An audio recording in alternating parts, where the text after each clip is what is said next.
Hello, and welcome to an Unpolished Earthling. Today we'll be taking a look at the manifesto called Gaia United, a pragmatic path to a healthy future.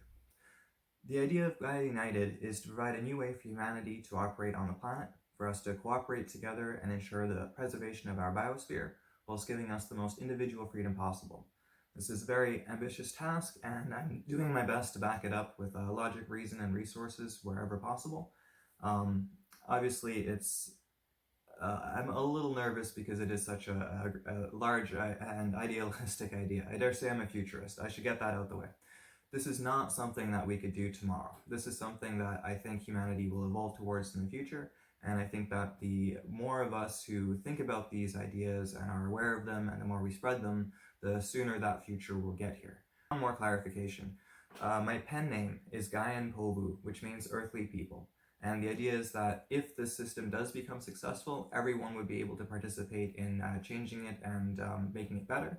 So the author of the system in the future will be all of us, and that's why I chose that pen name. Let's begin.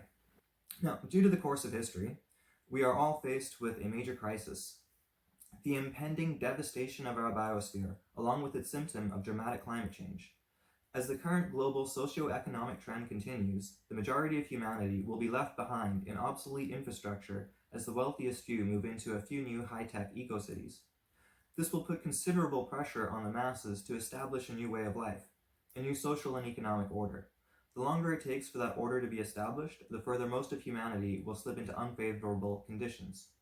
The sooner people begin to act, the easier it will be to create a better world. This document outlines in detail a method of achieving the best possible system for the future of our world, a comprehensive communication network that allows everyone to create their own lifestyle within reasonable ecological bounds. Today, our world balances on a precipice. Our biosphere is degrading at an alarming rate, threatening a mass extinction as our global industrial complex marches blindly on. At the same time, the degree to which our species has become consciously globally integrated is unprecedented and also growing at an incredible rate. This unique situation presents us with a vital opportunity. We have tremendous potential to achieve global abundance and harmony, along with the risk of complete failure and annihilation if we do not seize our chance to act. The course of the future is up to us now.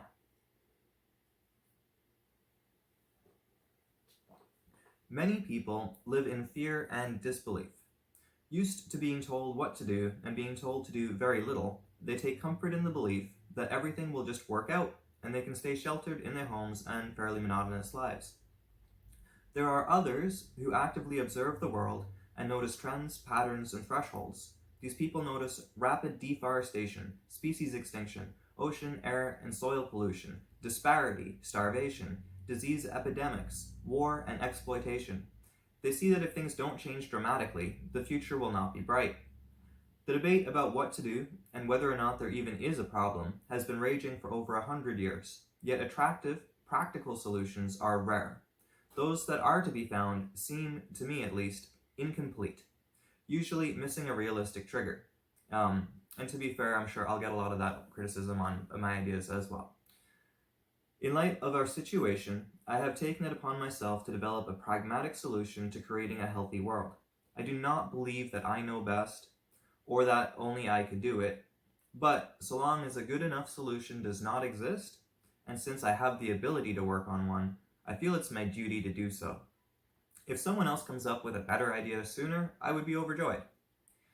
Furthermore, although I refer to this as my idea in the moment, I am but the most recent synthesizer of the ideas of thousands of people before me.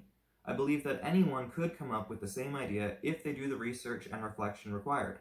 As I am only human, what you have before you, if you were to read this in your sight or in front of your computer hearing it, it's not perfect. It's merely the best that I could do up to this point, and as such, please read or listen to it critically, and contact me with any suggestions or concerns that you have. My email address is gaianpovu@gmail.com.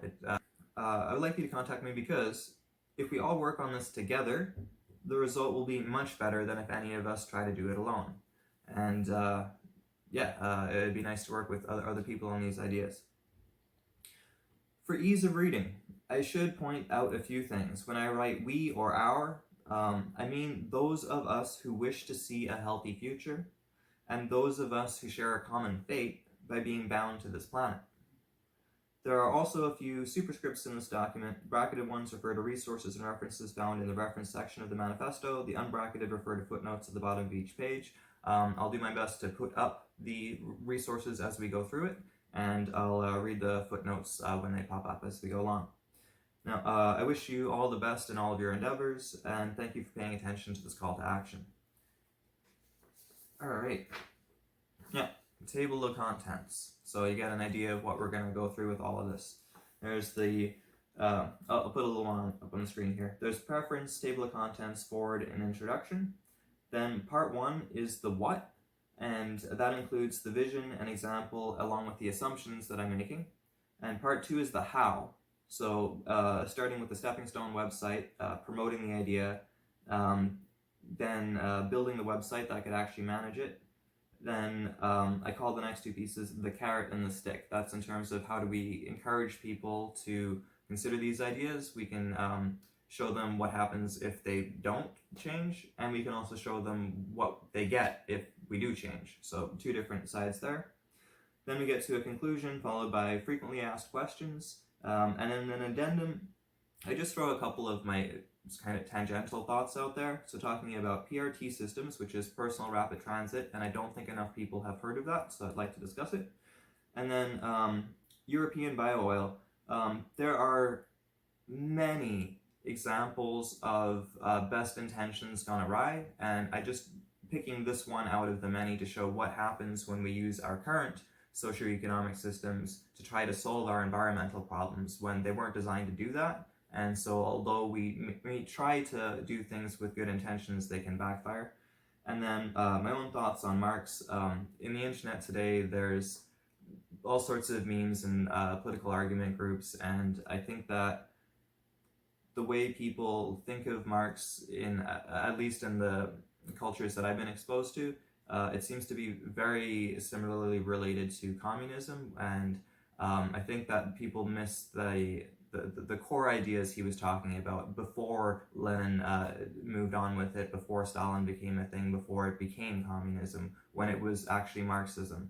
And I think that Marx does have some valid points. I'm not arguing for a Marxist system here, but I'm just saying that there's lessons to be learned from how history dealt with that, and it's an interesting thing to discuss. Then we move into references and resources, followed by an example vote page, where you get to try to imagine what it would be like if you did live in this system, and what would your choices be, and how would you like your life to live. Now to read the forward before we finish this clip here. So, thank you for taking the time to read or listen to and think about this document. The world will change for the better by free minds becoming aware of the information that they need to make prudent decisions, and then choosing to act upon that information. The first step is to spread awareness. By reading or listening to this document, that's exactly what we're doing. All this talk of pragmatism and prudence is very vague. We want to do better practically and in regards to our future. But how do we decide what is best? What values can unify us to enable us to co-create? Such topics deserve millennia of philosophical debate, and they've had it. Fortunately for us, we were born after thousands of years of human trial and error, providing us with a wealth of experience to draw upon. Out of all the lessons and values, beliefs, and ideals, there are a few that I believe all of humanity could one day come to agree upon as a means to envisioning the future of our world. Now, the core idea is this. Before anyone can enjoy anything in the physical realm, that someone must be alive. Now, I got a footnote here because this is important. I mean the realm to which the physical sciences, physics, chemistry, and biology are privy. It is the Earth itself, the solar system, and our entire tangible universe. Yet it does not include your mind, soul, alternate dimensions, or possible afterlives. This is not to say that they don't exist, but that they cannot be pointed to and discussed quantifiably. And as such, due to the inherently personal nature of such topics, we are unlikely to attain a global consensus in any of those areas.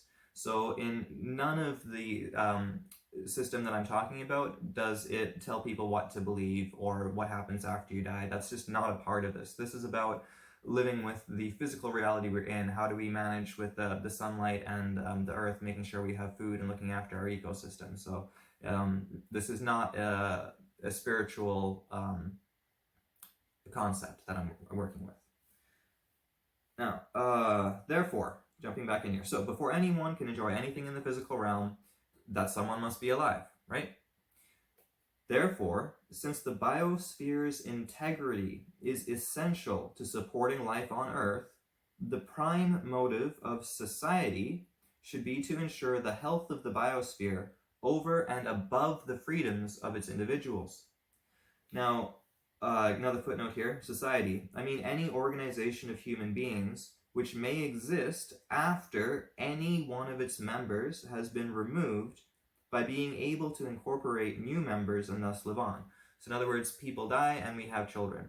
And a society can exist even if all of the members in the society that were once alive are now dead, so long as new people have been born into that society or have come into it. That means that society doesn't need to care about any individual. Society is sort of a collective consciousness, a hive mind of some sort, if you will. And that means that the motive of a society should be to ensure that it gets to survive and it needs individuals to survive. But the motive of society is not to say that one individual should get everything they want. It means that all individuals should get the best chance at survival. So, this is the underlying principle on which all of the ideas in this proposal are based. It is a very good candidate for a unifying principle because every culture on Earth, no matter how they interpret the mechanism, does recognize that the Earth and its many life forms exist in an entangled web of interdependence. The argument above does have universal potential, but right now it is not the dominant paradigm. Currently, it is nearing the middle of the year 2010, when this was written. We have a fragmented world near filled with strife. There is war, starvation, crime, environmental degradation, disease, and climatic instability. All around the world there are outcries warning us that our planet is being destroyed. The Intergovernmental Panel on Climate Change's report has determined that humanity has had a significant adverse effect on the world's climate, and that we can expect an average global temperature increase of at least 2 degrees Celsius by 2050. It is clear that something must be done, and indeed the global media has been filled with ideas and international agreements that aim to fix the problem. This is important, as today humanity has greater access to information about current events than ever before in history. The internet is a major factor in this increased connectivity. Despite the rising power of the internet, though, at the present moment, the best gauge of what is on the minds of the average global middle class, the suburban dwelling worker, is TV news, what they see and hear every day. That a great idea may exist somewhere in the web is one thing, but that it's actually being broadcast into people's living rooms means that it is something being considered by the masses. In my somewhat educated opinion, however, none of the proposed solutions are sufficient, nor would it be sufficient if we applied them all together. Quick tangent there, I have a bachelor's degree in communications and culture with a minor in geography. My first 2 years of university were environmental sciences, but when I saw that technologically we have what we need, it's more of a social and governmental change that we need, I switched into the communications and culture. Now, the reason for this, not my education, but continuing on from here, why do I believe that the solutions that are being talked about are not good enough, right? The reason is that our global economic system, as regulated by the International Monetary Fund, the World Bank, the World Trade Organization, expresses neoliberalism. Neoliberalism is incompatible with global altruism. Under the neoliberal ideology, companies must run profitably, and the free market is considered the best method to achieve efficient solutions to any problem. Now, at the same time, our national governments, which divide humanity and give us a sense of sovereignty, are unable to effectively participate in the creation of global economic regulations. This means that all humanity, except truly isolated, self-sufficient, sustainable populations, must conform to the economic system imposed on them by the most powerful capitalists. In other words, from a global perspective, the sovereignty of our national governments is an illusion. In wealthy nations, we see fewer faults with this illusion because much of the capital, aka the power, is in our nations. In less wealthy places, the truth is easier to see. For example, in Cochabamba, Bolivia, there were protests known as the Water Wars, incited by water privatization enforced on the people of Cochabamba under pressure from the World Bank. The regulations resulted in an American company owning the rights to all water in the region. This company charged residents for rainwater that they had collected on their own properties, and this was just one of many other unreasonable changes to their water distribution system that led to huge protests. They also increased the price of water, and they turned off the taps to a lot of the people that were unable to pay their bills, whilst charging them for the rainwater that fell on their land. Now, so this led to huge protests, which were eventually successful in expelling the American firm. To further illustrate the regulatory side of the issue, after being expelled, the company sued Bolivia for lost profits, and they won the court case. Now, they only got 69 cents settled out of court.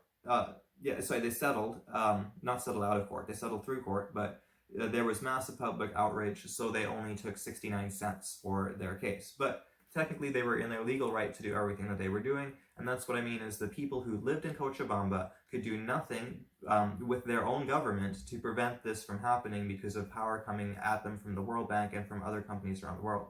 And this is not a once-off situation. This happens, things like this happen often in many places.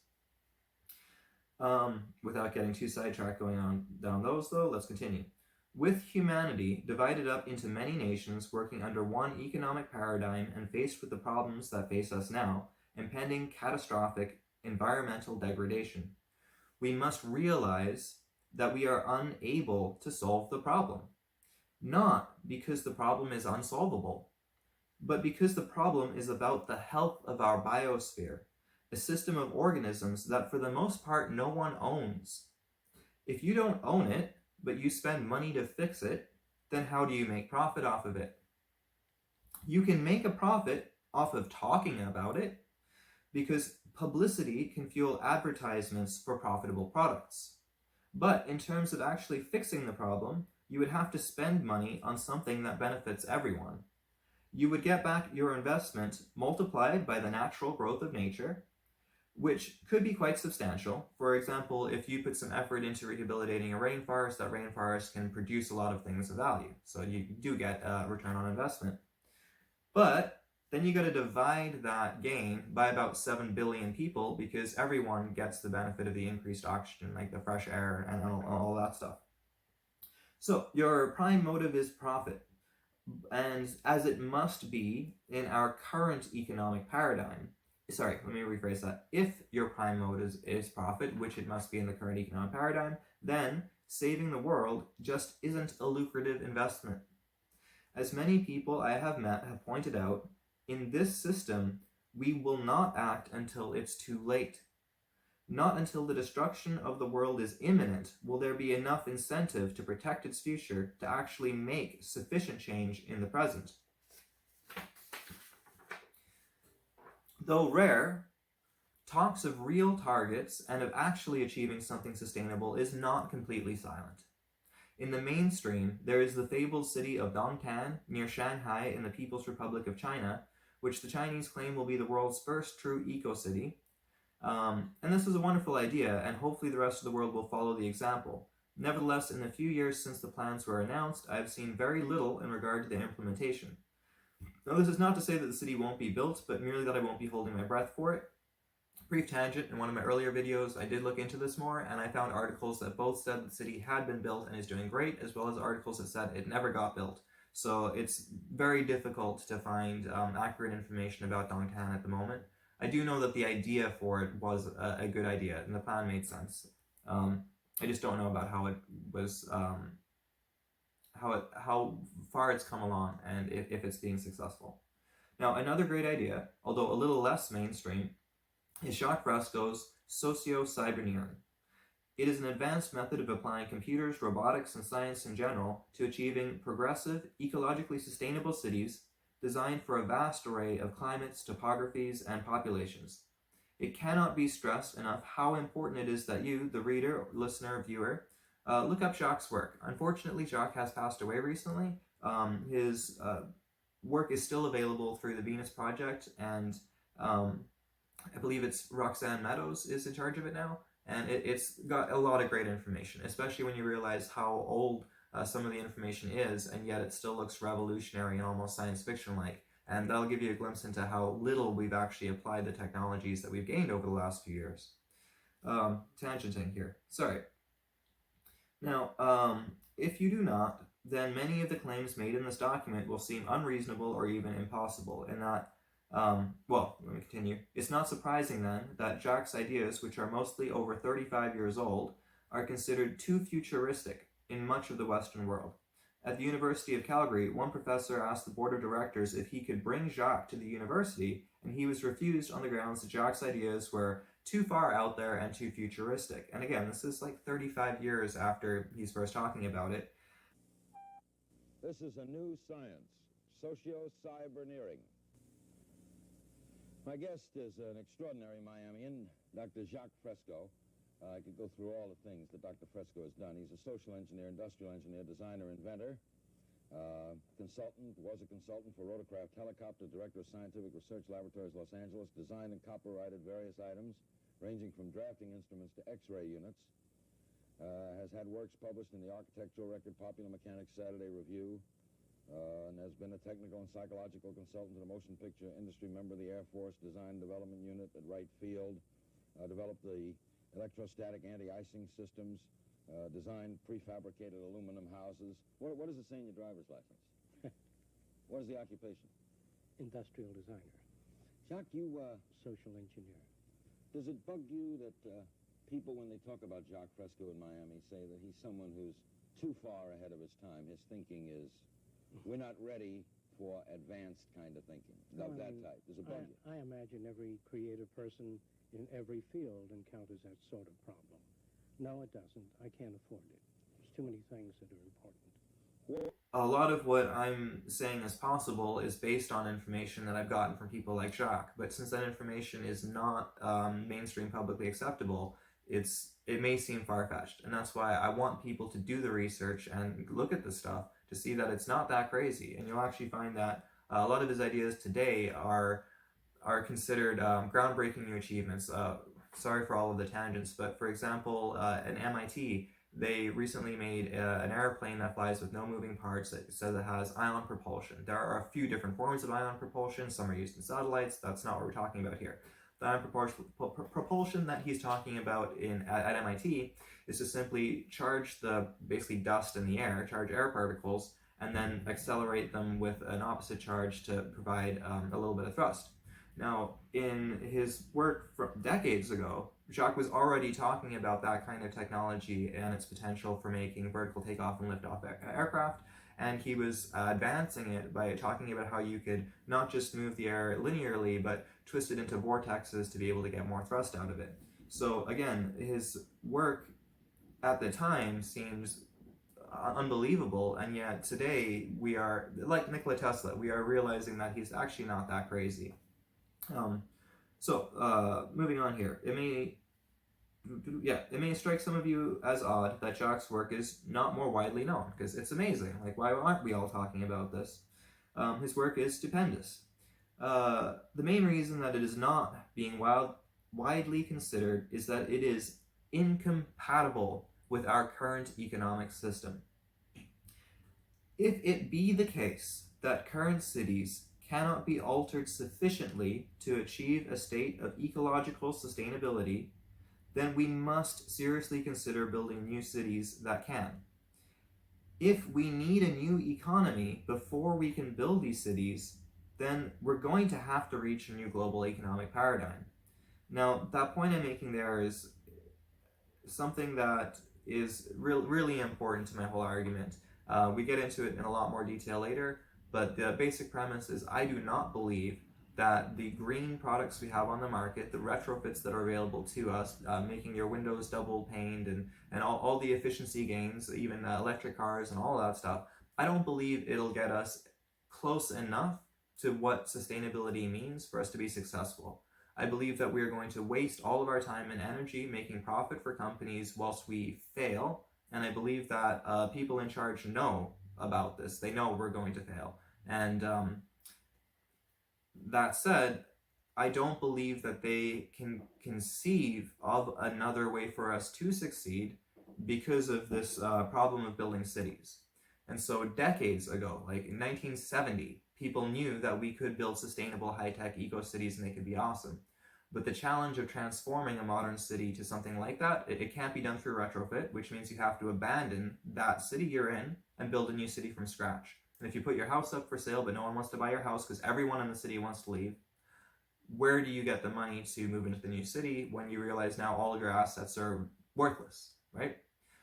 And this is what I mean about why we need to change our economic system. Because if it's the case that we have to do this kind of change, and if it's the case that our economic system makes that impossible, then it is the economic system that is preventing us from being able to survive into the future. And it's necessary to change it. And since all of the people who have power today have that power because of the economic system, the idea of abandoning the thing that they know, that they work with, that they do well with, that's keeping them in power, and it's keeping the world running now, it's keeping us alive today, it's really difficult to imagine abandoning all of that to try something entirely new. And so my point is, I don't think we should abandon the economic system just because it sucks. My point is, let's look into this and find out if I'm right in my hypothesis here. Because if it's the case that it's the only way for us to survive in the future, then no matter how hard it is and how awkward it is and how much we might not want to do it, we have to change that system. So, I apologize for the tangents, but it's important because some of these things I'm trying to say we won't get to for hours, well, hopefully not hours, but a while down the road here. Now, this manifesto outlines such a new paradigm along with a practical way to foster its growth and encourage its adoption by the global community. There is not only one way to live sustainably, nor is one culture superior to another. Diversity is the spice of life, and so long as we understand the nature of our planet and how to achieve abundance within its bounds, then how we choose to express ourselves through our architecture, infrastructure, and our customs is our personal aesthetic freedom. This manifesto provides but one path to achieving a better world. I hope you enjoy it, agree with it, and resolve to accomplish it. And that'll bring us to our introduction, which will be the beginning of a new clip. Thank you.